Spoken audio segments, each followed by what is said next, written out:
sa'yo yung anak mo, ha? Meron pa ba? Wala ba yung mga nakunan? Pinalaglag, wala sa alo. Magkano kayo, ma'am? Sister ko. Ah, Mas siya, tapos ako. nasa ano siya? Kaya, nire-relax ko yun kasi baka masyadong dinalamdag. Hindi, kaya mo yan. Ito kasi yung most awaited time na dahil pero mo November, ano na ngayon? Sa tagal ng sa kanya paghanda, sa kanya pantay.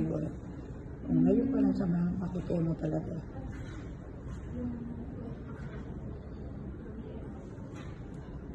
Kailan po siya na-diagnose?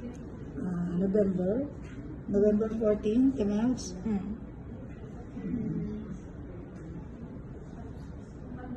Ang bilis na yung na 14, tapos December 4 agad siya. Kasi matagal na yung proseso ng pagsusuri. Di ba nag-pray siya din ako. Ngayon,